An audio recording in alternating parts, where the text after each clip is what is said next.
ವೀಕ್ಷಕರೇ, ಅನುದಿನ ಸುದ್ದಿಜಾಲ. ನಾನು ಅನನ್ಯ ಎಸ್ ಭಾರದ್ವಾಜ್. ಇಂದಿನ ವಿಶೇಷ ಸುದ್ದಿ ಪ್ರಸಾರ ವೀಕ್ಷಣೆಗೆ ಸ್ವಾಗತ. ಆಸ್ಟ್ರೇಲಿಯಾ ಸಿಡ್ನಿಯ ಬೀಚ್ನಲ್ಲಿ ಸಾಮೂಹಿಕ ಗುಂಡಿನ ದಾಳಿಗೆ 16 ಬಲಿ.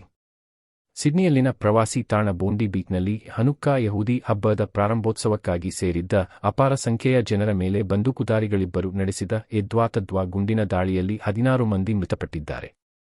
ಪೊಲೀಸರು ನಡೆಸಿದ ಪ್ರತಿ ದಾಳಿಯಲ್ಲಿ ಒಬ್ಬ ದಾಳಿಕೋರ ಮೃತಪಟ್ಟಿದ್ದಾನೆ. ಇನ್ನೊಬ್ಬನನ್ನು ಬಂಧಿಸಲಾಗಿದೆ. ಘಟನೆಯಲ್ಲಿ 29 ಮಂದಿ ಗಂಭೀರವಾಗಿ ಗಾಯಗೊಂಡಿದ್ದಾರೆ. ಆಸ್ಟ್ರೇಲಿಯಾ ಪೊಲೀಸರು ಗುಂಡಿನ ದಾಳಿಯನ್ನು ಭಯೋತ್ಪಾದಕ ಕೃತ್ಯ ಎಂದು ಘೋಷಿಸಿದ್ದು ದೇಶದಾದ್ಯಂತ ಕಟ್ಟೆಚ್ಚರ ವಹಿಸಲಾಗಿದೆ. ಪೊಲೀಸರು ಗುಂಡಿಕ್ಕಿ ಹತ್ಯೆ ಮಾಡಿದ ದಾಳಿಕೋರನಿಗೆ ಸೇರಿದ ವಾಹನದಿಂದ ಕಚ್ಚಾ ಸ್ಫೋಟಕವನ್ನು ವಶಕ್ಕೆ ಪಡೆಯಲಾಗಿದೆ. ಗಾಯಗೊಂಡವರಲ್ಲಿ 2 ಪೊಲೀಸ್ ಅಧಿಕಾರಿಗಳು ಸೇರಿದ್ದಾರೆ ಎಂದು ನ್ಯೂ ಸೌತ್ ವೇಲ್ಸ್ ಸ್ಟೇಟ್ ಪೊಲೀಸರು ತಿಳಿಸಿದ್ದಾರೆ. ಸಾಮೂಹಿಕ ಗುಂಡಿನ ದಾಳಿಗೆ ಕಾರಣ ಏನು ಎನ್ನುವುದನ್ನು ಇನ್ನೂ ಆಸ್ಟ್ರೇಲಿಯಾದ ಸರ್ಕಾರ ಖಚಿತಪಡಿಸಿಲ್ಲ. ಯಹೂದಿಗಳ 8 ದಿನಗಳ ಚಳಿಗಾಲದ ದೀಪಗಳ ಹಬ್ಬದ ಮೊದಲ ದಿನವಾದ ಭಾನುವಾರ 1,000ಕ್ಕೂ ಹೆಚ್ಚು ಜನರು ಬೋಂಡಿ ಕಡಲ ತೀರದಲ್ಲಿ ಸೇರಿದ್ದಾಗ ಈ ದುರ್ಘಟನೆ ಸಂಭವಿಸಿದೆ ಎಂದು ಪೊಲೀಸರು ತಿಳಿಸಿದ್ದಾರೆ. ದೆಹಲಿಯಲ್ಲಿ ಮತಕಳವು ವಿರುದ್ಧ ಕಾಂಗ್ರೆಸ್ನಿಂದ ಬೃಹತ್ ರ್ಯಾಲಿ. ಮತಕಳವು ವಿರುದ್ಧ ತನ್ನ ಹೋರಾಟವನ್ನು ಮತ್ತಷ್ಟು ತೀವ್ರಗೊಳಿಸಿರುವ ಕಾಂಗ್ರೆಸ್ ಪಕ್ಷವು ಕೇಂದ್ರದ ಬಿಜೆಪಿ ಸರ್ಕಾರ ಹಾಗೂ ಭಾರತೀಯ ಚುನಾವಣಾ ಆಯೋಗದ ವಿರುದ್ಧ ವಾಗ್ಬಾಣಗಳ ಮೂಲಕ ಮುಗಿಬಿದ್ದಿದೆ. ಮತಕಳವು ವಿರುದ್ಧ ಇಲ್ಲಿನ ರಾಮ್ಲೀಲಾ ಮೈದಾನದಲ್ಲಿ ಭಾನುವಾರ ಆಯೋಜಿಸಿದ್ದ ರ್ಯಾಲಿಯಲ್ಲಿ ಕಾಂಗ್ರೆಸ್ ನಾಯಕರು ಬಿಜೆಪಿ ಹಾಗೂ ಆಯೋಗದ ವಿರುದ್ಧ ರಣಕಾಳೆ ಮೊಳಗಿಸಿದರು. ದೇಶದ ಮೂಲೆ ಮೂಲೆಯಿಂದ ಬಂದಿದ್ದ ಸಹಸ್ರಾರು ಕಾರ್ಯಕರ್ತರ ಸಮ್ಮುಖದಲ್ಲಿ ಕಾಂಗ್ರೆಸ್ ನಾಯಕರು ಸತ್ಯ ಹಾಗೂ ಅಹಿಂಸೆಯ ಮೂಲಕವೇ ಬಿಜೆಪಿ ಸರ್ಕಾರವನ್ನು ಅಧಿಕಾರದಿಂದ ಕಿತ್ತೊಗೆಯುತ್ತೇವೆ ಎಂದು ಘೋಷಿಸಿದರು. ಬಿಹಾರ ವಿಧಾನಸಭಾ ಚುನಾವಣೆಯ ಸೋಲಿನಿಂದ ಪಕ್ಷದ ಕಾರ್ಯಕರ್ತರು ಧೃತಿಗೆಡಬೇಕಿಲ್ಲ ಎಂದು ರಾಷ್ಟ್ರೀಯ ನಾಯಕರು ಹುರುಪು ತುಂಬಿದರು. ಬಿಜೆಪಿಯ ಮತಕಳವಿನ ವಿರುದ್ಧ ನಾವು ಇಲ್ಲಿ ಮೊಳಗಿಸಿದ ಘೋಷಣೆಗಳು ಪ್ರಧಾನಿ ನರೇಂದ್ರ ಮೋದಿ ಮನೆಯವರೆಗೆ ತಲುಪಬೇಕು ಎಂದು ಕಾರ್ಯಕರ್ತರಲ್ಲಿ ಉತ್ಸಾಹ ತಂದರು. ಸರಣಿ ಮಾಧ್ಯಮಗೋಷ್ಠಿಗಳನ್ನು ನಡೆಸಿ ಕರ್ನಾಟಕ, ಮಹಾರಾಷ್ಟ್ರ ಹಾಗೂ ಹರಿಯಾಣ ಚುನಾವಣೆಗಳಲ್ಲಿನ ಮತಕಳವಿನ ವಿರುದ್ಧ ದಾಖಲೆಗಳನ್ನು ಬಿಡುಗಡೆ ಮಾಡಿದ್ದ ಲೋಕಸಭೆಯ ವಿರೋಧ ಪಕ್ಷದ ನಾಯಕ ರಾಹುಲ್ ಗಾಂಧಿ ಅವರು ಆಯೋಗದ ವಿರುದ್ಧ ಗಂಭೀರ ಆರೋಪಗಳನ್ನು ಮಾಡಿದ್ದರು.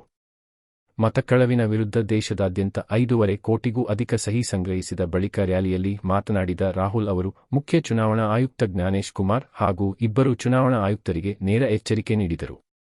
ನಾವು ಅಧಿಕಾರಕ್ಕೆ ಬಂದ ಕೂಡಲೇ ಕಾನೂನು ತಿದ್ದು ಮಾಡಿ ನಿಮ್ಮನ್ನು ಶಿಕ್ಷೆಗೆ ಗುರಿಪಡಿಸುತ್ತೇವೆ ಎಂದು ಎಚ್ಚರಿಸಿದರು. ಇದು ನ್ಯಾಯಾಂಗ ತನಿಖೆಗೆ ಒತ್ತಾಯಿಸಿದರು. ಮುಖ್ಯ ಆಯೋಜಕ 14 ದಿನ ಪೊಲೀಸ್ ಕಸ್ಟಡಿಗೆ.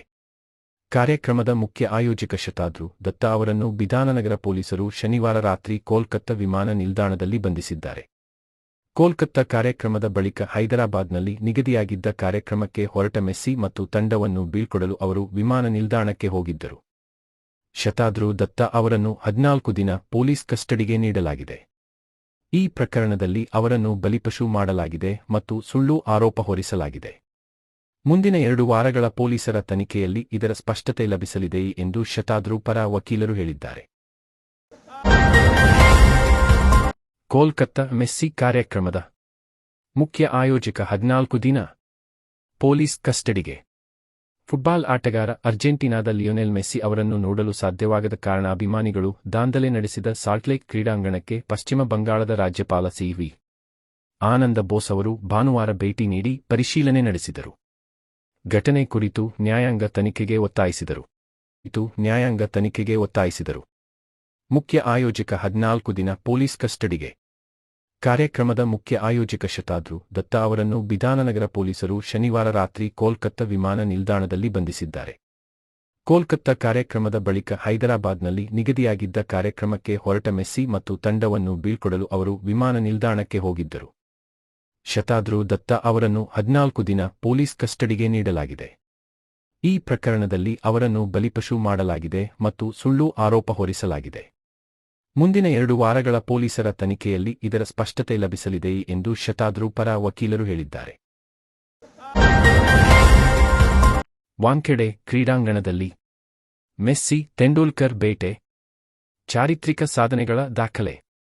ವಾಂಖೆಡೆ ಕ್ರೀಡಾಂಗಣದಲ್ಲಿ ಇದುವರೆಗೆ ಹಲವಾರು ಚಾರಿತ್ರಿಕ ಸಾಧನೆಗಳು ದಾಖಲಾಗಿವೆ. ಭಾನುವಾರ ದಿನವೂ ಈ ಕ್ರೀಡಾಂಗಣದ ಇತಿಹಾಸ ಪುಸ್ತಕದಲ್ಲಿ ಸುವರ್ಣಾಕ್ಷರಗಳಲ್ಲಿ ದಾಖಲಾಯಿತು. ವಿಶ್ವ ಫುಟ್ಬಾಲ್ನ ದಿಗ್ಗಜ ಲಯೋನೆಲ್ ಮೆಸ್ಸಿ ಮತ್ತು ಕ್ರಿಕೆಟ್ ದಿಗ್ಗಜ ಸಚಿನ್ ತೆಂಡೂಲ್ಕರ್ ಅವರಿಬ್ಬರ ಭೇಟಿಗೆ ವಾಂಖೆಡೆ ವೇದಿಕೆಯಾಯಿತು. ಕ್ರೀಡಾಂಗಣದಲ್ಲಿದ್ದ ಸಾವಿರಾರು ಅಭಿಮಾನಿಗಳ ಸಂತಸ ಮುಗಿಲು ಮುಟ್ಟಿತು. ಗೋಟ್ ಟೂರ್ ಅಂಗವಾಗಿ ಅರ್ಜೆಂಟೀನಾದ ಫುಟ್ಬಾಲ್ ತಾರೆ ಮೆಸ್ಸಿ ಅವರು ಮುಂಬೈಗೆ ಭೇಟಿ ನೀಡಿದರು. ಇದೇ ಹೊತ್ತಿನಲ್ಲಿ ಸಚಿನ್, ಭಾರತದ ಫುಟ್ಬಾಲ್ ದಂತಕತೆ ಸುನಿಲ್ ಚೆಟ್ರಿ ಕೂಡ ಮೆಸ್ಸಿಯೊಂದಿಗೆ ಜೊತೆಗೂಡಿದರು. 2011ರಲ್ಲಿ ಇಲ್ಲಿ ನಡೆದಿದ್ದ ಏಕದಿನ ಕ್ರಿಕೆಟ್ ವಿಶ್ವಕಪ್ ಫೈನಲ್ನಲ್ಲಿ ಭಾರತ ಚಾಂಪಿಯನ್ ಆಗಿತ್ತು. ಅದೇ ಮೈದಾನದಲ್ಲಿ ಭಾನುವಾರ ಫುಟ್ಬಾಲ್ ಜಗತ್ತು ತೆರೆದುಕೊಂಡಿತ್ತು. ಮೆಸ್ಸಿ ಮೆಸ್ಸಿ ಎಂಬ ಘೋಷಣೆಗಳು ಮುಗಿಲು ಮುಟ್ಟಿದವು. ಸಂಜೆ ಮೆಸ್ಸಿ ಅವರ ಸಹ ಆಟಗಾರರಾದ ಲೂಯಿಸ್ ಸೊರೇಟ್ ಮತ್ತು ರಾಡ್ರಿಗೋ ಡಿ ಪಾಲ್ ವಾಂಖೆಡೆಗೆ ಆಗಮಿಸಿದರು. ಮೆಸ್ಸಿ ಬಿಳಿ ಟೀ ಶರ್ಟ್ ಮತ್ತು ಕಪ್ಪು ಟ್ರ್ಯಾಕ್ ಪ್ಯಾಂಟ್ ಧರಿಸಿದ್ದರು. ಸ್ವಲ್ಪ ಹೊತ್ತಿನ ನಂತರ ಸಚಿನ್ ಕೂಡ ಬಂದು ಸೇರಿಸಿಕೊಂಡರು. ಆಗ ಸಚಿನ್ ಸಚಿನ್ ಘೋಷಣೆಗಳು ಪ್ರತಿಧ್ವನಿಸಿದವು. ಮುಸ್ಸಂಜೆ ನಡೆದ ಕಾರ್ಯಕ್ರಮದಲ್ಲಿ ಸಚಿನ್ ಅವರು ಮೆಸ್ಸಿಯೊಂದಿಗೆ ವೇದಿಕೆ ಹಂಚಿಕೊಂಡರು.